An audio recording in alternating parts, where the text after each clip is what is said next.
once again, welcome to Times Now Summit. We are meeting after a few months. Thank you. Last time you were with us at India Economic Conclave in Bombay.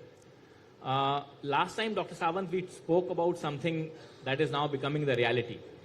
आपकी मेरी बात हुई थी कि गोवा में second airport खुलने वाला है, क्योंकि यहाँ हम टूरिज्म का रेवोल्यूशन और टूरिज्म के गोवा कॉन्टेक्स्ट को इंडिया में रिपीट करने की बात कर रहे हैं. तो कितना इंपॉर्टेंट है सेकेंड एयरपोर्ट जो अब आप इनॉग्रेट करने वाले हैं, और टूरिज्म इंडस्ट्री जो गोवा में है उसका पोटेंशियल किस तरह से आप देखते हैं? 16% की जो आपकी जीडीपी है तकरीबन is already contributed bye tourism, both international and domestic. कितना आपको लगता है आप उसे बढ़ा सकते हैं?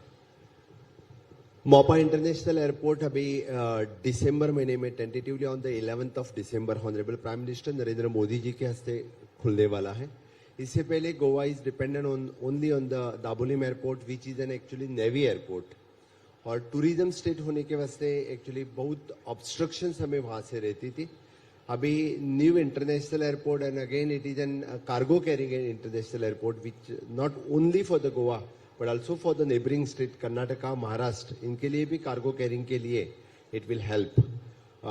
दाबोलिम एयरपोर्ट पे ढेर सारी डिफिकल्टीज हमें रहती थी. Flying timing, flying zones which is restricted between morning 8 बजे से लेके 2:30 बजे तक, यानी पब्लिक अपने प्राइवेट फ्लाइट्स वहाँ से फ्लाई नहीं कर सकते थे, वहाँ पे लैंड नहीं कर सकते थे.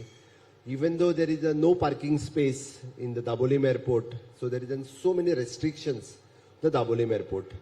मोपा एयरपोर्ट खुलने से मुझे लगता है कि वहाँ पे अबंडेंट पार्किंग स्पेस है, और which is only for the यानी कार्गो कैरिंग, और बाकी सभी time it will open for the international and national flights.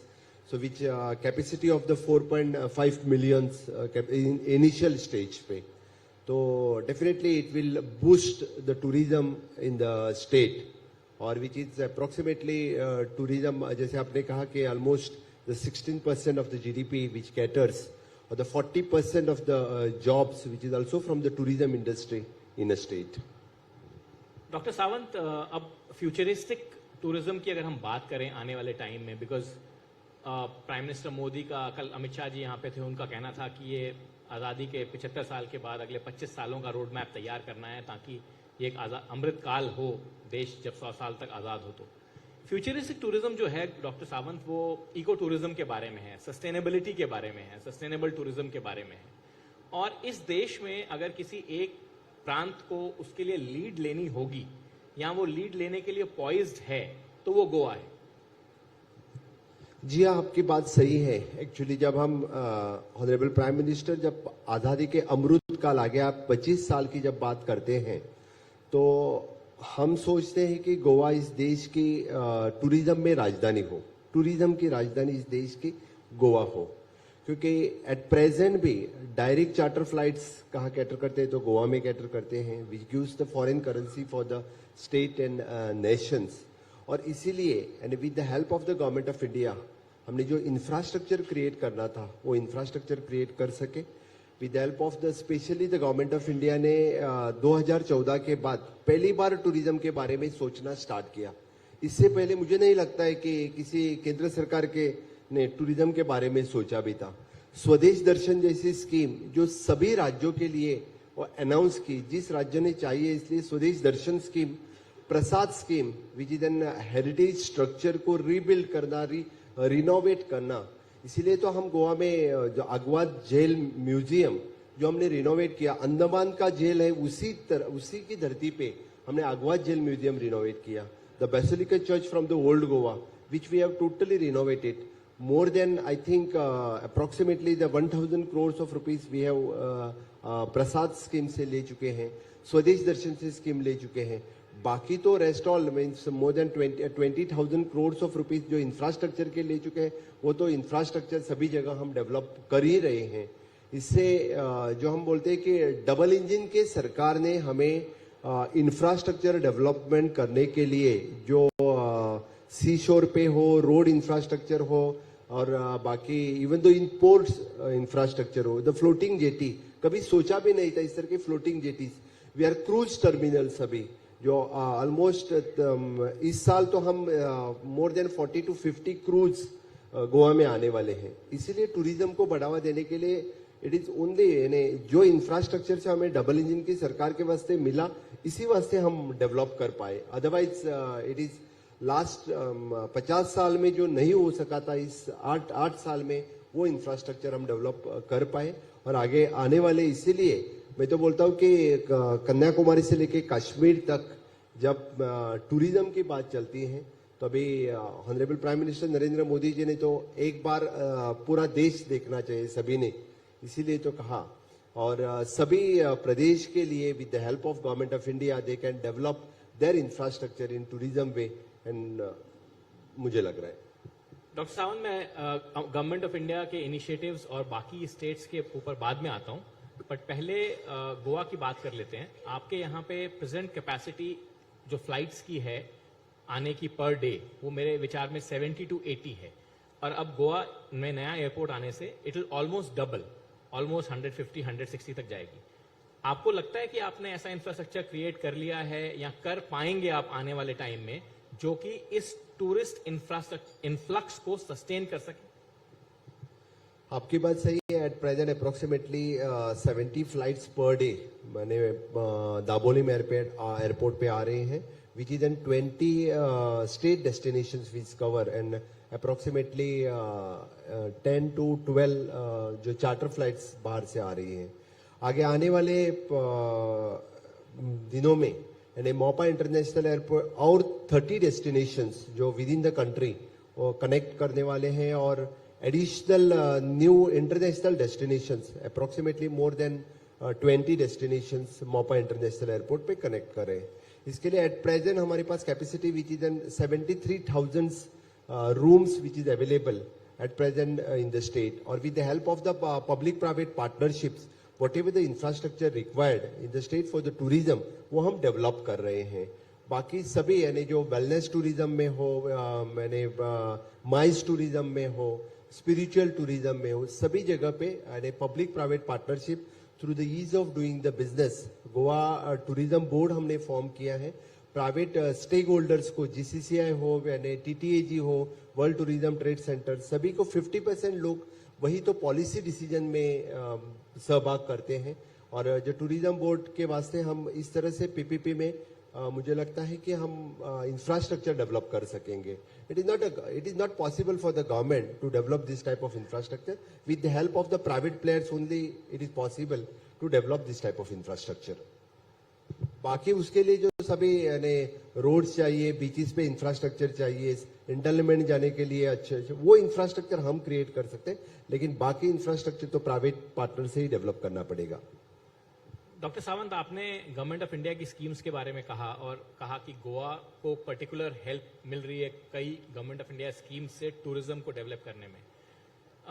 Do you think the rest of the country and other states, particularly states that have tourism potential, वो भी government of India की इन schemes की मदद लेकर के tourism को develop कर सकते हैं? आपके अपने बॉर्डरिंग एरियाज गोवा के जो हैं महाराष्ट्र के साथ में, वो भी शायद उतने ही सुंदर बीचेस और कोस्ट लाइन है जिनको डेवलप किया जा सकता है, और गवर्नमेंट ऑफ इंडिया की इस तरह की स्कीम्स हैं जो प्रमोट कर पाएंगे? गवर्नमेंट ऑफ इंडिया की जो स्वदेश दर्शन स्कीम है, that is open for all the states, they can develop their infrastructure. मुझे लगता है कौन सी भी स्टेट जो ये स्कीम लेके खुद का इंफ्रास्ट्रक्चर डेवलप कर सकते हैं। प्रसाद स्कीम जो सभी स्टेट डेवलप कर सकते हैं, और खास करके द गवर्नमेंट ऑफ इंडिया ने they have given the separately 300 crores of rupees to celebrate Goa at rate 60। तो इससे हमने फोर्ट हो, चर्चिस हो, टेम्पल्स हो, रोड इंफ्रास्ट्रक्चर हो, इवन दो द इंटरलैंड टूरिज्म के वास्ते बाकी इंफ्रास्ट्रक्चर हम डेवलप कर सके। बाकी स्टेट भी इसी तरह से डेफिनेटली डेवलप कर सकते हैं, तभी यानी डोमेस्टिक टूरिस्ट हो या इंटरनेशनल टूरिस्ट, इंफ्रास्ट्रक्चर अच्छा होने के वास्ते ही आ सकते हैं। और खास करके मैं ऐड करूंगा विच इज द स्वच्छ Bharat mission honourable prime minister ने जो स्टार्ट किया, that have given the boost for the tourism in India. यानी 2014 में जब तक बीचेस क्लीन नहीं रहेंगे तो कोई नहीं आएगा वहां पे। यानी on the cleanliness drive, beach clean रखने के लिए, सेफ्टी टूरिज्म के लिए we are spending so much things for the cleanliness. Doctor Sawant, Goa आपको यहाँ सारी ऑडियंस जितनी भी है बाहर और अंदर, सब लोग टूरिज्म में नंबर 1 टूरिज्म के स्पेक्ट्रम से ही देखते हैं लोग गोवा को, नंबर 1 उनका। अब यहाँ हमारा टॉपिक है कि how can you revolutionise tourism in coming days in this country. और obviously states like Kashmir, states like Kerala, states like even states, southern states like Karnataka have lot of tourism potential. आपका अपना experience जो है as a chief minister of a state which is a pioneer, leader and mostly viewed as from the prism of tourism, कैसा रहा है which you would want to share with the rest of the country and people present here, the corporates, the private players you said.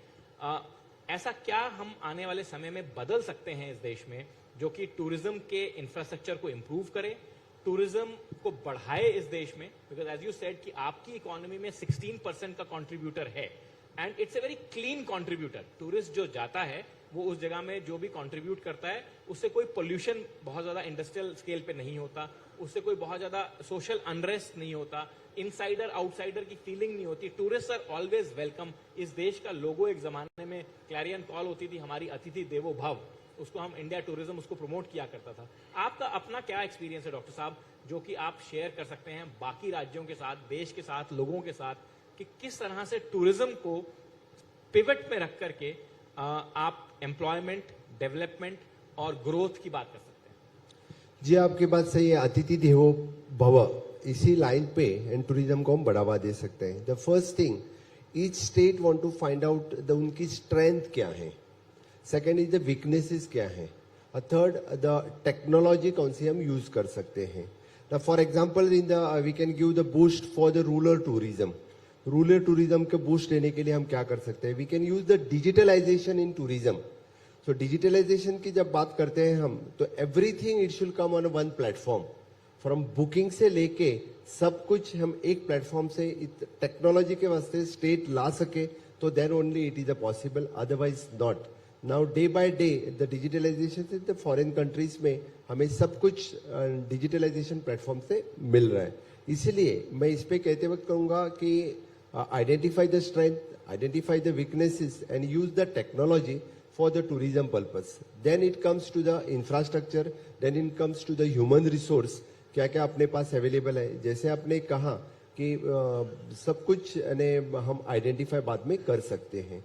इसलिए strength की देखते हैं तो rural tourism में हम agriculture tourism, eco tourism, wellness tourism, spiritual tourism, इसको सब mark करके हम we can promote it. The marketing, honourable prime minister ji जो वोकल फॉर लोकल की जो बात कही थी, it is again the same thing. हमारे जो गांव विलेजेस में क्या है उसको प्रमोट करने के लिए हमने टूरिज्म को बढ़ावा देना पड़ेगा। डेट इज वीकनेसेस कौन से हैं, उस वीकनेसेस के ऊपर हमें ओवरकम करना पड़ेगा, then only it is possible. It is human resource. इससे पहले हमारे पास स्किल्ड और स्किलिंग नहीं था। We have started the skilling, reskilling of the people. We have started the in hospitality sector में हम हॉस्पिटलिटी एकेडमी खोल रहे हैं, जो कि जो बच्चे समझो 10th standard, 12th standard, graduate, उसको स्किल टूरिज्म इंडस्ट्री में किस तरह से करने का। फॉर एग्जांपल इन गोवा में आगे आने वाले 4 सालों में हमें man power required which is approximately more then 2 lakhs man power is required आगे आने वाले 4। अभी हमने उनको स्किलिंग और रीस्किलिंग नहीं किया तो some others will come and they will grab that opportunity. इसीलिए यानी उसको ह्यूमन रिसोर्स रेडी करना, इंफ्रास्ट्रक्चर के साथ साथ ह्यूमन रिसोर्स भी रेडी करना जरूरी है। वही हम कर रहे हैं। वही मुझे लगता है कि स्ट्रेंथ, वीकनेसेस और ह्यूमन रिसोर्स के ऊपर ज्यादा भर दिया तो डेफिनेटली यानी इंडिया के हर एक स्टेट यानी टूरिज्म को बढ़ावा दे सकते हैं। जैसे कि अभी इससे पहले जम्मू एंड कश्मीर में टूरिज्म के वास्ते कोई नहीं। Now people should feel the safety, इसी के वास्ते तो अभी जम्मू कश्मीर में यानी लोग जाने लगे। इससे पहले जम्मू कश्मीर में कोई नहीं जाता था। अभी safety is more concern for the tourist. Doctor Sawant, आपने टेक्नोलॉजी की बात की, इंटरेस्टिंग बात है। यहाँ बैठे हुए तमाम लोगों का एक सवाल होगा कि गोवा में उबर कब चलेगी। उबर एक टेक्नोलॉजी है जिसने सारे देश में दुनिया में हम लोग जाते हैं, अमेरिका आप भी जाते होंगे, तमाम लोग जाते हैं, हम लोग जाते हैं इंग्लैंड, हम वहां पे उतरते ही सबसे पहले उबर ऐप को ऑपरेशनल करते हैं। अब आप गोवा जाइए तो आपको सबसे बड़ी समस्या ये है कि आप गाड़ी का इंतजाम कैसे कीजिए। या तो आप हैगल कीजिए टैक्सी ऑपरेटर्स जो बाहर खड़े हैं एयरपोर्ट पे उनके साथ में, या आप गोवा माइल्स का ऐप चलाइए जो चलेगा नहीं। तो टेक्नोलॉजी जहां तक है डॉक्टर साहब, वो कैसे गोवा में इंप्रूव होगी, उबर कब चलेगी और ओला कब चलेगी वहां पे। I am not being the brand ambassador, हाँ, माइंड यू। नहीं, आपकी बात एट प्रेजेंट देयर इज पहले टैक्सी इशू था, अभी गोवा माइल्स ऐप हमने इम्प्रूव कर दिया है। Almost more than 25% of the taxis have come on the Goa miles. हमारी कोशिश है आगे इस सीजन से 100% हम खुद का ऐप गोवा टूरिज्म का ऐप हम इस सीजन से स्टार्ट कर रहे हैं। तो more than 70% people will come on the app. Definitely आप नेक्स्ट सीजन में जब गोवा आओगे तब टैक्सी ऐप आपको खुद का हमारा गोवा टूरिज्म का टैक्सी ऐप मिलेगा। So, Dr. Sawant, Chief Minister Goa, is promising the entire audience and the entire country that next time you go to Goa, you will have a working app of some kind of transportation. It may not be Ola, Uber, and of course, I am not a brand ambassador for Ola, Uber. Dr. Sawant, another thing, अगर Ola, Uber या कोई भी app based taxi service हमको चाहिए, तो उसके लिए better internet connectivity चाहिए। गोवा में अनफॉर्चुनेटली बहुत सारी जगहों पे अभी भी इंटरनेट कनेक्टिविटी के इश्यूज हैं, और ये सब लोग जो गोवा गए होंगे ये इन्होंने फेस किया होगा, हम सब फेस करते हैं। तो जो टेक्नोलॉजी कनेक्टिविटी के इश्यूज हैं डॉक्टर साहब, वो कब तक आप सॉल्व करेंगे? 5G रोल आउट के साथ में आपने कोई नया प्लान बनाया है so that people have better internet connectivity on the beaches of Goa, in the villages of Goa? आप रूरल टूरिज्म की बात कर रहे थे अभी कि कम से इंटरनेट ऐसी चीज, आपने खुद कहा कि सारे प्लेटफॉर्म्स, सारी सर्विसेज को एक सिंगल डिजिटाइज प्लेटफॉर्म पे आना होगा। तो उसके लिए डॉक्टर साहब हमारे को internet connectivity, unbroken internet connectivity भी चाहिए होगी। At present there is an connectivity का प्रॉब्लम गोवा में अभी भी है। हमारी न्यू पॉलिसी के अंतर्गत वी आर अंडरग्राउंड केबलिंग वो भी चल रहा है, और even though the tower policy जो फाइनलाइज की है, मुझे लगता है आगे आने वाले with in a year will complete the connectivity in the state. At least at the coastal will complete connectivity रहेगी। And is there any issue of CRZ or is there any NGT related issues जिसकी वजह से ये connectivity में समस्या होती है, या उन इश्यूज को आप अलग लेवल पे, अलग फोरम्स पे टैकल कर रहे हैं? CRZ डेफिनेटली कोस्टल स्टेट होने के वास्ते तो CRZ तो गोवा में रहेगा ही। We are tackling with the CRZ issue. और बाकी लोग तो एनवायरमेंटलिस्ट गोवा में ढेर सारे लोग हैं, तो फिर always they are filing the different cases in NGT। वो तो प्रॉब्लम हमेशा गवर्नमेंट टैकल करती रहेगी। But do you think that in days and months and years to come, at least 1 year 2 year 5G roll out, ऐसा होगा कि गोवा में connectivity के इश्यूज कम से कम खत्म हो जाएंगे, लोगों को जहां से चाहेंगे इंटरनेट एक्सेस कर सकते हैं? आगे आने वाले 1 साल के अंतर्गत हम कनेक्टिविटी इशू का रिजॉल्व कर देंगे। तो 1 साल में आप ऐप बेस्ड टैक्सी सर्विसेज और इंटरनेट दोनों? जी हाँ, बिल्कुल। So आप you guys can plan your trip to Goa in next 12 months, you know, and check Dr. Sawant on his promise. Thank you. Dr. Sawant, another important question. In Goa and in everywhere else, you know, Goa has some problems, but and there's a very important segment here of our you know, women participation, emancipation, and single women traveler. You know, increasingly girls travel on their own, women travel on their own. They travel single, they travel in a bunch like men used to do earlier. Safety of women is a very important aspect. In some cases, things have gone wrong in Goa, and countrywide also, Dr. Sawant, at this point in time, there is a huge hue and cry apropos crime against women. That the security and the safety that the daughters of this country deserve, वो उनको नहीं मिल पा रहा है। तो आप at least Goa जैसी जगह में जहां बहुत सारे सिंगल महिला ट्रैवलर अकेली जाती हैं और लड़कियां एक ग्रुप में बंच में भी जाती हैं, उनकी सिक्योरिटी एंड सेफ्टी इंश्योर करने के लिए क्या कुछ स्पेसिफिक स्टेप्स ले रहे हैं, पर्टिकुलरली बीचेस पे और पर्टिकुलरली रात के समय? गोवा में हमेशा के लिए वुमेन सेफ्टी के लिए प्रायोरिटी दी है, और गोवा पुलिस ने pink force specially for the womens हमने स्टार्ट किया है। हमेशा के वक्त यानी कोस्टल बीचेस पे हो या पुलिस स्टेशन पे हो, यानी women police with total pink police force, the vehicle, उसमें सभी वुमेन ही जो रहते हैं, जो हमेशा एक कॉल पे यानी वुमेन पुलिस एट 24/7 हमेशा के लिए अलर्ट रहते हैं, कभी भी कॉल किया तो उस वक्त वहां पे पहुंच जाते हैं। This is the speciality Goa में है। बाकी तो टूरिस्ट पुलिस है जो हमेशा के लिए अवेलेबल है।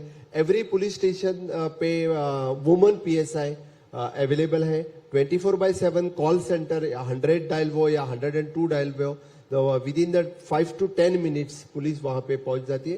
यानी सेफ्टी इश्यूज पे गोवा हमेशा के लिए तत्पर रहता है। और डॉक्टर सावंत, अब मैं आपसे जनरल पूरे देश के सिलसिले में ये सेम सवाल पूछता हूं। आपको लगता है कि अगर हम महिलाओं की सिक्योरिटी, सुरक्षा बेटर तरीके से इंश्योर कर सकेंगे इस देश में, तो जो महिलाओं का टूरिज्म है, यानी लड़कियों का अपने आप ट्रैवल करना, अकेले ट्रैवल करना, ग्रुप में ट्रैवल करना, दादी नानी के साथ में ट्रैवल करना, वो बढ़ेगा और उनको ये जो मेल एस्कॉर्ट की जरूरत हमेशा से है वो खत्म होगी और वो भी एक टूरिज्म को बढ़ावा देने का काम कर सकती है। जी, आपकी बात सही है। हमारे हमेशा के लिए वुमेन्स को भी सिंगल ट्रैवल करना हो या वुमेन्स ग्रुप में ट्रैवल करने चाहिए और उनके सभी जगह पे सेफ्टी सिक्योरिटी होनी चाहिए, ऐसे मुझे लगता है, और सभी ने उसकी चिंता करनी चाहिए। Doctor Sawant, again let me take you back to the national level, because हम बात यहाँ पे कर रहे हैं कि tourism infrastructure nationally mister Modi की गवर्नमेंट के आने के बाद से कितना इंप्रूव हुआ है और आने वाले टाइम में कैसे उसको हम रेवोल्यूशनाइज कर सकते हैं इस कंट्री में। डॉक्टर सावंत, मकाऊ जैसे कंट्री हैं, आपकी मेरी दिन में बात हो रही थी, मकाऊ जैसे कंट्री हैं, ग्लोबली दुनिया में सबसे ज्यादा टूरिस्ट जाते हैं। बैंकॉक, थाईलैंड जैसे जगहों में हमसे कई गुना टूरिस्ट ज्यादा जाते हैं, कई गुना टूरिस्ट हमसे ज्यादा आते हैं। छोटे से देश हैं। आपको क्या लगता है कि इतना बड़ा देश होने के बावजूद, तमाम तरह के ज्योग्राफिकल फीचर्स होने के बावजूद, pristine beaches, desert, mountains, hinterland plains, सब कुछ होने के बावजूद, where are we lacking in our tourism approach to tourism कि हमारे देश में उतने टूरिस्ट नहीं आ रहे? लास्ट 60 साल में हमने कभी टूरिज्म इंडस्ट्री के ऊपर फोकस ही नहीं किया है। इसलिए जैसे आपने कहा कि पूरे हमारे हिंदुस्तान में डेजर्ट है, सीशोर है, हिमालयन है, इंटरलैंड है, सब कुछ है। यहाँ पे क्या नहीं है आप बताओ मुझे?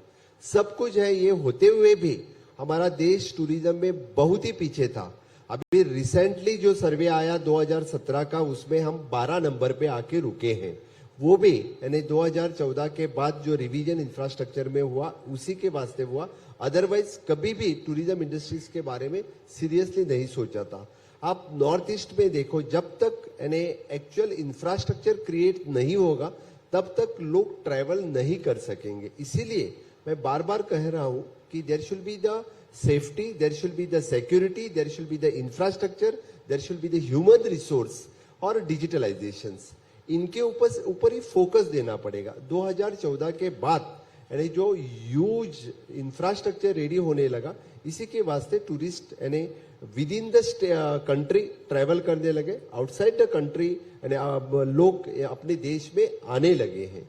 यानी इसीलिए हमने इंफ्रास्ट्रक्चर के ऊपर ज्यादा फोकस करना उचित रहेगा, डिजिटलाइजेशन के ऊपर फोकस करना उचित रहेगा। Again it depends upon the state government. बाकी स्टेट गवर्नमेंट किस तरह से इंफ्रास्ट्रक्चर डेवलप करते हैं इसके ऊपर डिपेंड है। डॉक्टर सावंत, ये सारे इंटरनल फैक्टर्स आपने कह दिए। अब आप यू थिंक कहीं ना कहीं हमारा एफर्ट जो है in terms of marketing India as a destination, जो हमारे कैंपेन्स रहे हैं, पास में अतिथि देवो भव टाइप के कैंपेन रहे हैं, या केरल ने एक बड़ा सक्सेसफुल कैंपेन चलाया था गॉड जोन कंट्री करके, वो जो marketing India as a tourist destination रहा है वो कहीं ना कहीं बहुत ही लैकलस्टर और लैकिंग रहा है, और वो शायद 2014 के बाद भी बदला नहीं है डॉक्टर साहब, मोदी जी के प्रधानमंत्री बनने के बाद। नहीं, actually whole as a India, यानी बाहर जब हम फॉरेन कंट्री जब मार्केट करते हैं तो whole as a India market होना चाहिए था, पूरे देश का market, not as a state, as a single. जैसे कि आपने बताया कि केरला अपना मार्केट कर रही है, बाकी कौन सी स्टेट अपना मार्केट कर रहे हैं, तो पूरे जब देश की बात चलती है तभी सभी एक साथ में सभी स्टेट्स का टूरिज्म के बारे में मार्केट हुआ तो उसका ज्यादा फायदा पूरे देश को हो सकता था। वो नहीं हुआ था, लेकिन 2014 के बाद वो भी होने लगा है। आप फिर भी यानी टूरिज्म डिपार्टमेंट की एड्स देखो, जब हम फॉरेन कंट्रीज में हो, बाकी सभी स्टेट्स का सभी tourism they are advertising properly, advertise कर रहे हैं। तो पूरे देश के लेवल पे आपको लगता है कि 2014 के बाद से वो अच्छी मार्केटिंग हो गई है और अच्छी हो सकती है डॉक्टर साहब? नहीं नहीं, होने स्टार्ट हुई है। जब तक मैं ऐसा नहीं, 2014 के बाद अच्छी तरह से मार्केटिंग स्टार्ट हो गई है। इसीलिए तो यानी फॉरेन कंट्रीज से ज्यादा टूरिस्ट यानी इंडिया में बाकी सभी स्टेट्स में आने लगे हैं। गोवा में तो हमेशा के लिए चार्टर फ्लाइट्स डायरेक्टली फ्लाई करते हैं, approximately specially from the Russia, UK, यहाँ के फ्लाइट्स हमेशा के लिए गोवा में आते हैं, विच गिव्स यानी बूस्ट फॉर द इकोनॉमी आते हैं। इसीलिए तो यानी बाकी जगह भी चार्टर फ्लाइट्स आने चाहिए, ऐसा मुझे लगता है।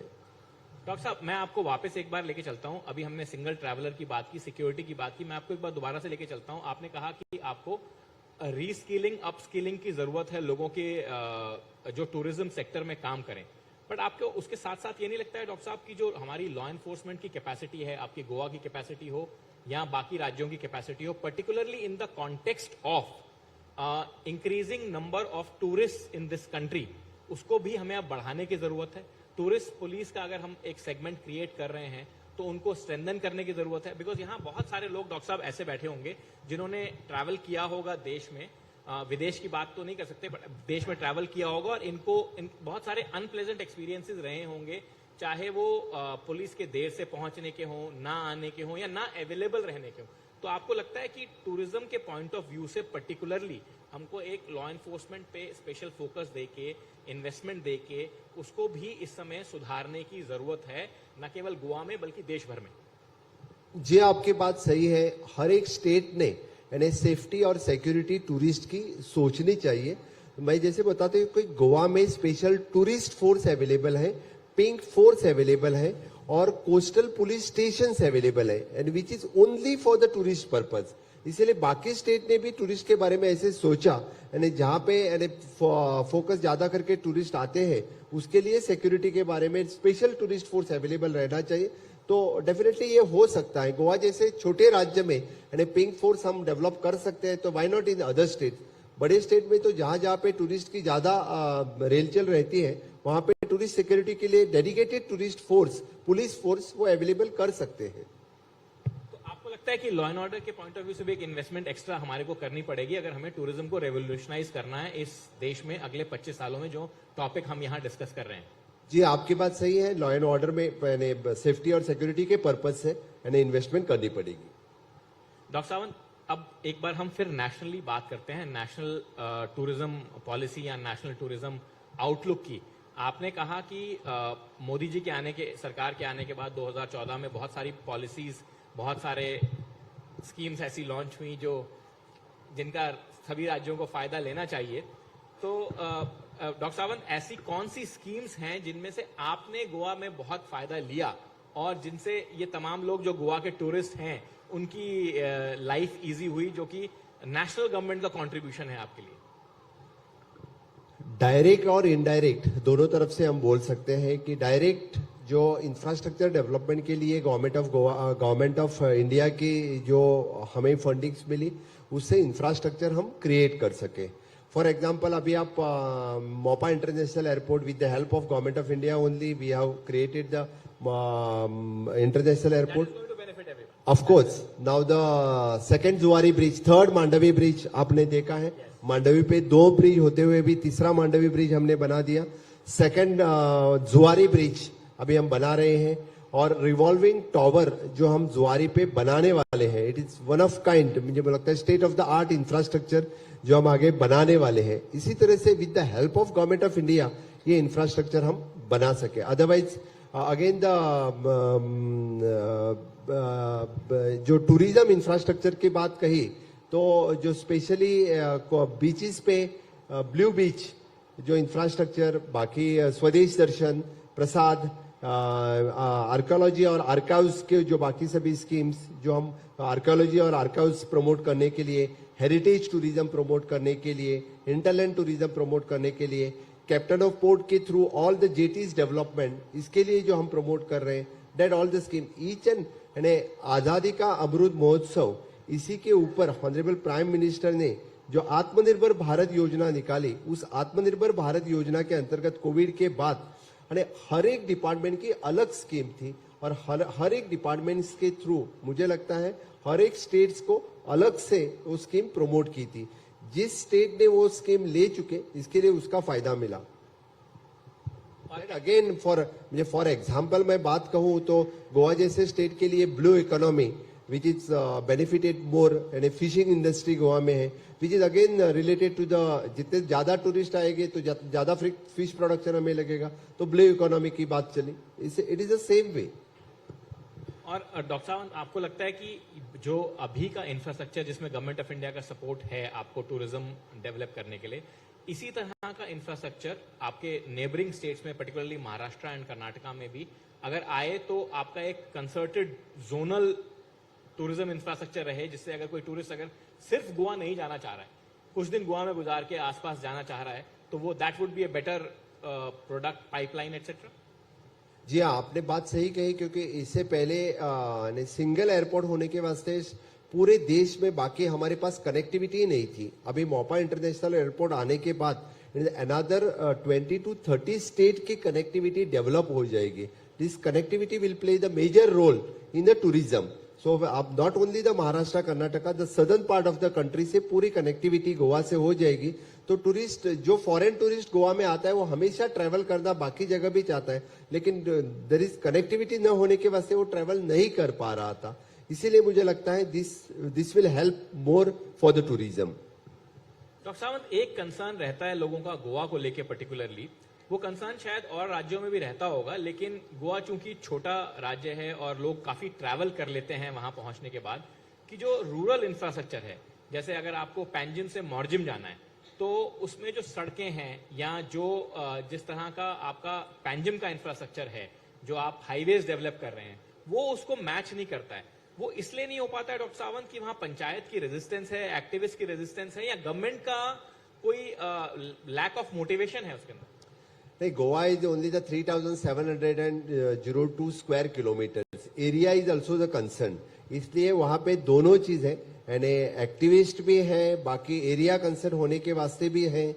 Now we are trying to start with the water taxi for the to develop with, हम सोच रहे हैं कि सभी जगह पे यानी एयरपोर्ट्स, आप दाबोलिम एयरपोर्ट पे उतरे तो वाटर टैक्सी हम स्टार्ट करने की सोच रहे हैं। इन फ्यूचर आगे आने वाले के 1 साल में आपको गोवा में ज्यादा करके वाटर टैक्सी भी मिलेगी, so you can travel through the water taxi. As a third promise Dr. Sawant is making after the app-based taxi, digitization and water taxi services that you can have very shortly in Goa. Dr. Sawant, let me come back. Activists की जो बात कर रहे हैं वो बड़ी interesting बात है। अब वो 2014 में मोदी जी की सरकार के आने के बाद तो एक बात है, पर अब आपके भी 3 साल हो गए हैं doctor Sawant as chief minister. This is your second term. Now you have a whooping mandate, I mean even bigger than what you actually won. Now in this situation, I'm quite sure that you have become quite an expert, Dr. Sawant, in handling all kind of activists and all kind of activism in Goa. तो अब आप ये बहाना नहीं ले सकते हैं doctor Sawant की इस गोवा प्रदेश के विकास को रोकने के लिए कुछ ऐसी शक्तियां हैं जो काम नहीं होने दे रही। ये बहाना अब आप नहीं ले पाएंगे डॉक्टर सावंत, समय अब आपके पीछे है। हमने बहाना कभी लिया नहीं है गोवा के विकास में, और हमेशा के लिए मैं काम करता आया हूं, और with the help of government of India आज तक मैं इतना जरूर बता सकता हूं कि गोवा इज सेलिब्रेटिंग 60 ईयर्स। हम 60 साल हमारे मना रहे हैं, क्योंकि 14 साल हम लेट लिबरेशन हमें मिला था, आपको भी पता है 1961 वी आर लिबरेटेड। उसके बाद में भी comparison with the smaller state Goa की जो विकास हुआ है बहुत अच्छा विकास हुआ है, लेकिन लास्ट 10 साल में जो 50 साल में न हो सका था उतना अच्छा विकास हम 2012 से लेके 2022 तक हम कर पाए, चाहे वो इंफ्रास्ट्रक्चर डेवलपमेंट में हो, चाहे वो ह्यूमन डेवलपमेंट में हो। खास करके ऑनरेबल प्राइम मिनिस्टर का जो विजन आत्मनिर्भर भारत जो उनका विजन था, वो विजन हमने स्वयंपूर्ण Goa means the self reliant Goa में कन्वर्ट कर पाए। उसकी कॉग्निजेंस गवर्नमेंट ऑफ इंडिया ने खुद ऑनरेबल प्राइम मिनिस्टर ने ली, और विच स्वयंपूर्ण गोवा के प्रोग्राम के अंतर्गत हम हर विलेज तक पहुंचे हैं, which is self reliant agriculture, horticulture, fishiculture, dairy और including the skill development. The Swayampurna Goa 2.0 जो मिशन हमने स्टार्ट किया, इसमें हमने इस बार ज्यादा करके यानी फोकस किया है which is N skill employment पे, स्किल डेवलपमेंट पे। जो स्किल मैन पावर जो गोवा में चाहिए वो वहां के वहां तैयार हो, इसीलिए हम काम कर रहे हैं, उसी के ऊपर हमारा फोकस रहेगा। डॉक्टर सावंत, एक नेचुरल सा चैलेंज रहता है हमेशा जब भी टूरिज्म बढ़ता है किसी में। आपने खुद ही कहा कि बहुत छोटा सा प्रदेश है, 3702 स्क्वायर किलोमीटर का, आबादी भी बहुत लिमिटेड है। ओरिजिनली 15 लाख की शायद आबादी होती थी, अब बढ़ गई होगी शायद कुछ। एक नेचुरल कंसर्न रहता है कि बहुत सारे टूरिस्ट अगर कहीं जाएंगे, गोवा इस देश की और इंटरनेशनली भी एक नंबर 1 टूरिस्ट डेस्टिनेशन में आती है, बहुत सारे टूरिस्ट कहीं जाएंगे तो एक लोकल्स वर्सेस आउटसाइडर्स का कॉन्फ्लिक्ट और एक इकोसिस्टम जो है, जो इकोलॉजी है एक्चुअली, उसके खराब होने का रिस्क, वो दोनों ही बड़े बनते हैं। और अभी वहां गोवा में मैं देख रहा हूं कि एक रेजिस्टेंस आ रही है कि पर्टिकुलरली आपके पॉलिटिकल ओपोनेंट्स का ये कहना होता है कि कोशिश ये है डॉक्टर सावंत की सरकार की, बीजेपी की सरकार की, कि किसी तरह का गोवा के विलेजेस में घुसा जाए, गोवा के विलेजेस की जो प्रिस्टीननेस है उसको खत्म किया जाए, वहां पे एंट्री की जाए। तो how will you put a safeguard against that doctor Sawant, because वो बहुत इंपॉर्टेंट होगा पर्टिकुलरली आपकी लोकल पॉपुलेशन के पॉइंट ऑफ व्यू से। सस्टेनेबल टूरिज्म की हम बात कर रहे हैं, जैसे कि आपने कहा कि लोकल वर्सेस आउटसाइडर्स, ये टूरिज्म के वास्ते कभी नहीं होता है। अतिथि देवो भव, इसी लाइन पे सभी टूरिज्म इंडस्ट्री का, लोगों का हमेशा के लिए अभी विलेजेस में भी स्वागत करने लगे हैं और हमेशा के लिए इससे आगे भी इंटरलैंड टूरिज्म को बढ़ावा देने के लिए हमेशा के लिए अभी होम स्टे जो कंसेप्ट अभी गोवा में स्टार्ट किया है, गोवा के रिमोट विलेजेस में भी अभी जैसे सांगे कैपे जैसे विलेजेस में जहां स्ट्रॉबेरी तैयार होने लगे, वहां पे home stay concept, bed and breakfast concept पे होम स्टे कंसेप्ट स्टार्ट किया है। मुझे लगता है कि इससे ज्यादा बढ़ावा और टूरिज्म को देंगे, यानी 15 लाख पॉपुलेशन में भी we are catering the more and more tourism और द क्वालिटी टूरिस्ट हम सोच रहे हैं कि गोवा में आने की बात हम कर रहे हैं।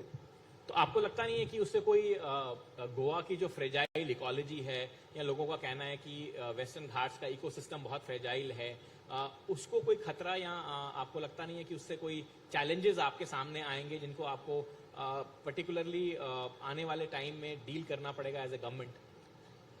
वो तो वेस्टर्न घाट्स और इसके लिए तो हम हमेशा के लिए डील तो कर ही रहे हैं, लेकिन डेफिनेटली जब टूरिज्म इकोनॉमी की बात रही तो हम सस्टेन करके ही हमें आगे जाना पड़ेगा। इससे आगे यानी अब तक सिर्फ ओनली द सी शोर पे टूरिज्म लाइंस रहते थे, now the people are going towards the hinterland, तो फिर वहां पे भी टूरिज्म इंफ्रास्ट्रक्चर डेवलप करना ये हमारे लिए उचित रहेगा, क्योंकि टू सस्टेन करने के लिए that much infrastructure we need to create.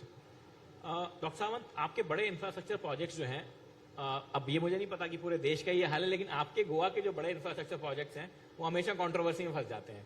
वो आपका एक रेल लाइन बन रही थी, उसको लेके बहुत विवाद हुआ कि साहब ये तो माइनिंग एक्सप्लॉयटेशन कोल को लेकर के हैं, और इलेक्ट्रिसिटी को लेकर के जब इलेक्ट्रिसिटी का पावर ग्रिड को एक्सपैंड करने की बात हुई, उसको लेके भी काफी कंट्रोवर्सी हुई कि साहब इसके लिए बहुत सारे पेड़ काट दिए जाएंगे। तो ऐसे चैलेंजेस में जो इंफ्रास्ट्रक्चर बड़े प्रोजेक्ट्स हैं उनको इंट्रोड्यूस करने में गोवा जैसे स्टेट में, डू यू थिंक कि आप you can find your way taking people along, या ये चैलेंजेस रहेंगे और उसके साथ ही काम करना पड़ेगा?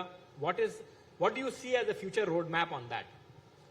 आपने जो कहा कि बड़े इंफ्रास्ट्रक्चर प्रोजेक्ट, ये आपकी बात सही है कि हमेशा के लिए गोवा में एनवायरनमेंट के वास्ते कंसर्न रहते हैं, लोग भी कंसर्न रहते हैं। Environmentalist also always going in the supreme court, NGT में गवर्नमेंट के खिलाफ केसेस फाइल करते रहते हैं। आपकी बात सही है।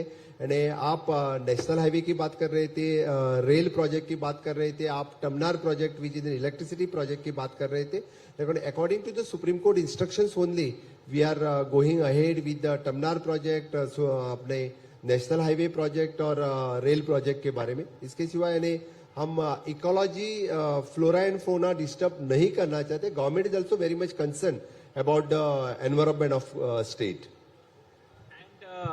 Do you think, Dr. Samant, is there any truth in the allegation that is leveled against your government कि आप गोवा के जो गांव हैं उनमें पुश करना चाहते हैं कमर्शियल एक्टिविटीज को, और इसीलिए पंचायतों से रेजिस्टेंस आती है और इसलिए आप उसको वो पॉलिटिकल एक मूवमेंट बन जाता है जिसको आप एक्टिविस्ट की बात कर रहे हैं? जी नहीं, हम किसी पुश नहीं करना चाहते हैं, लेकिन अभी गोवा नॉट ओनली आपने भी देखा होगा, क्योंकि पूरे कोस्टल बेल्ट में सभी विलेज पंचायत एरिया तो हैं जहां पे हमारे कोस्टल बीचेस हैं, सीनिक बीचेस है, which is again the panchayat areas है, वहां पे अभी 5 स्टार होटल्स इंफ्रास्ट्रक्चर डेवलप करने लगा. There is a clashes between the people, environmentalist and infrastructure grade होने, तो वहां केसेस बाकी सब कुछ फाइल करने रहते हैं. लेकिन गवर्नमेंट इज इंटेंशन इतने टूरिस्ट हमें हैंडल करना है, तो that type of infrastructure is required in the state. Can you explain this to Goans? हाँ, तो मैं आपको एक बात बता देता हूं, क्योंकि 2022 के इलेक्शन से पहले मैंने यही तो एक्सप्लेन किया. वो करने के बाद भी मुझे मेजोरिटी मिली है, तो लोगों को पता चला है, and this is the way you want to go ahead. तो मतलब आप ये कहना चाह रहे हैं कि गोवंस ने आपकी बात मान ली है? जी हाँ, बिल्कुल. नहीं तो नहीं मानते तो 2022 में मैं रिपीट नहीं होता था. और अब बाकी लोगों को देश में आपको ये बात मनाने की जरूरत है कि economically sustainable and ecologically feasible development, और you can put it in reverse also, is possible. जी हाँ, मैं एक बात कहूंगा कि economically sustainable okay and ecologically हमने डेवलपमेंट करनी चाहिए. हाँ जी हाँ, थोड़ी बहुत तो एनवायरमेंटल डैमेज तो होती है, मैं ना नहीं कहूंगा, लेकिन हमें डेवलपमेंट करनी चाहिए. तो इस तरह से आगे जाना जरूरी है. Otherwise it is not possible for the any state, for the any government to do the development. इसीलिए लोगों ने भी सोचना चाहिए, हमें डेवलपमेंट चाहिए तो थोड़ा बहुत कष्ट सहन करना पड़ेगा. थोड़ा बहुत कष्ट वो सहन करने के लिए तैयार है डॉक्टर साहब. वो बड़ा कष्ट होता है तो फिर प्रॉब्लम बनती है. बट मैं आपको let me come back to a more. कुछ लोगों को तो कुछ प्रोजेक्ट के लिए विरोधी करना रहता है. मैं बता देता हूं कि मांडवी का 3rd ब्रिज आपने देखा, उस मांडवी के 3rd ब्रिज के लिए भी लोग कोर्ट में गए थे. मोपा इंटरनेशनल एयरपोर्ट बन रहा है, उसके लिए भी लोग कोर्ट में गए थे. इसके लिए तो हम मोपा इंटरनेशनल एयरपोर्ट के लिए तो हमारी 2 साल वेस्ट हो गई. 2 साल पहले मोपा इंटरनेशनल एयरपोर्ट बनता था. मांडवी ब्रिज तो 1 साल पहले बन चुका होता. दैट इज अ डिले होने के कारण इतना सारा फाइनेंशियल लॉस स्टेट को हुआ, और इतने सारे प्रोजेक्ट बहुत जल्दी हो सकता था. वो that is a loss for the state and country. तो आप ये कह रहे हैं कि प्रधानमंत्री जी के शब्दों में कि ये आंदोलन जीवी हैं, जो आंदोलनों पे ही जी रहे हैं, ये कहना चाह रहे हैं आप? जी हाँ, वो तो बात सही है. इसी के लिए तो जो देश के विकास के लिए विरोध कर रहे हैं, उन्होंने सोचना चाहिए. देश आगे जाना चाहिए, तो देश के विकास के लिए विरोध मत करो, गति मत रुकाओ. तो प्रोफेशनल आंदोलन जीवियों के लिए मैसेज है आपका? आप वैसा ही समझो. डॉक्टर सावंत, मैं आपको वापस एक बार लेके आता हूँ नेशनल स्कीम्स टूरिज्म की और नेशनल स्कीम्स के एक्सपेंशन के बारे में आप जो बात कर रहे हैं. हमारा कंसिस्टेंटली डॉक्टर सावंत एक कंसर्न रहा है इस देश में कि टूरिज्म सेक्टर को जो पैसा या फंड अलॉट होने चाहिए to attract the number of tourism that we want to attract, जैसे मैंने आपसे कहा कि थाईलैंड जैसे छोटे से देश या मकाऊ जैसे छोटे से देश या टर्की जैसे छोटे से देश हमसे कई ज्यादा नंबर्स में टूरिस्ट अट्रैक्ट कर लेते हैं, वो इन्वेस्टमेंट कभी नहीं हुई है हमारे देश में, और शायद 2014 के बाद में भी नहीं हुई है. मैं तो बोल रहा हूं कि 2014 के बाद हो रही है, उससे पहले नहीं हुई थी. इसलिए हम सफर हो रहे हैं, क्योंकि जब तक ये इंफ्रास्ट्रक्चर उसके लिए क्रिएट नहीं होगी, तब तक हम इस तरह से इस लेवल पे फॉरेन टूरिस्ट अट्रैक्ट नहीं कर पाएंगे. इसीलिए तो बोल रहा हूं कि honourable prime minister Narendra Modi ji का हर एक जो उन्होंने मिशन स्टार्ट किया है, जो clean India mission, fit India mission, startup India, stand up India, make in India, everything which is correlate again to the tourism activity. आप देखो, क्योंकि हर एक मिशन वो टूरिज्म इंडस्ट्री से जुड़ा हुआ है. Skill India mission which is again for the tourism industry. इसीलिए इंफ्रास्ट्रक्चर के साथ साथ हम जो ह्यूमन रिसोर्स की बात कर रहे हैं, उसी के ऊपर तो कर रहे हैं. That again depends upon the state. मैंने इसलिए कहा था कि इससे पहले जो जम्मू कश्मीर वहां जाना कौन प्रीफर करता था? नॉट म्हणजे फॉरेन टूरिस्ट छोड़ दो, इंडियन टूरिस्ट जाना भी प्रीफर नहीं करता था. तो now the people are started moving towards that. Why? Because they feel there is a safety, there is a security. इसीलिए तो जा रहे हैं. That is that correlation between everything. So my last question, Dr. Sawant, because our next guest, Mr. Rijiju, is a very busy man and he has to go to the President House after this, and I will not hold him back. आपको तो मैं थोड़ा देर रुकने के लिए request करूंगा. Doctor Sawant, मैं आपसे एक सवाल ये फाइनली ये पूछना चाहता हूं कि आपका जो इंफ्रास्ट्रक्चरली इन्वेस्टमेंट रिक्वायर्ड, जैसा कि चाहे वो टेक्नोलॉजी के पॉइंट ऑफ व्यू से इंटरनेट में इन्वेस्टमेंट या बाकी सारे इन्वेस्टमेंट्स जो रिक्वायर्ड हैं आपके एटलीस्ट गोवा को टेक्नोलॉजिकली साउंड करने के लिए, are you on road to do that in coming years, in a few years time, that you will be able to say कि हमने टेक्नोलॉजिकली साउंड अब गोवा को ऐसा कर दिया है कि कोई अगर वर्क फ्रॉम गोवा करना चाहता है, जैसा कि एक मूवमेंट है पूरा का पूरा वर्क फ्रॉम गोवा पैंडेमिक के जमाने में, या इंटरनेट से कनेक्टेड रहना चाहता है गोवा में, तो किसी भी हिस्से में उसको प्रॉब्लम नहीं होगी? Are you on that road? Yes, आपने जो बात कही है कि वर्क फ्रॉम गोवा, इसी के ऊपर हम हर घर फाइबर, जैसे हर घर नल से जल, वो स्कीम तो हमने कंप्लीट कर दी है। और अभी इस टेन्यूअर में आगे आने वाले 2 साल में हम हर घर फाइबर लोगों को देना चाहते हैं। तो फिर डेफिनेटली स्टेट टेक्निकली हम टेक्नोलॉजिकली हम साउंड करना चाहते हैं, क्योंकि हर घर फाइबर लोगों तक पहुंचाया तो फिर anyone can work from home, work from Goa, इस तरह से एनवायरनमेंट हम करना चाहते हैं। At present with the tourism and IT industries दोनों को हम साथ में मिला के, यानी हम जैसे सोचते हैं कि गोवा राज्य इस देश के पर्यटन की राजधानी बने, इसीलिए हम काम कर रहे हैं। और डेफिनेटली आगे with the help of the double engine, हमने आज तक इतना इंफ्रास्ट्रक्चर बनाया और आईटी टेक्नोलॉजी में भी हम with the help of the government of India हम ये इंफ्रास्ट्रक्चर डेवलप करेंगे, ये मुझे आशा है। और पोल्यूशन मुक्त स्टेट बनने के लिए तो मुझे आई फील प्राउड, क्योंकि इतना तो सही है कि गोवा में कम से कम दिल्ली जितना पोल्यूशन तो नहीं है। दिल्ली की मुख्यमंत्री नहीं है यहाँ पे, इसलिए मैं अभी कुछ नहीं कहूंगा उनके बारे में। But doctor Sawant, thank you very much for to you, specially coming from Goa, and that work from Goa का candidate number 1 is me. Thank you. तो फिर मैं आप सभी लोगों को, यानी जी हाँ बिल्कुल, कम से कम जैसे ऑनरेबल प्राइम मिनिस्टर ने कहा है कि कम से कम हमने इस आजादी के 75 साल में देश में 15 टूरिस्ट डेस्टिनेशन तो देखना चाहिए, उसमें से एक आपका गोवा जरूर हो, इतना जरूर बता दूंगा। और जय हिंद, जय भारत।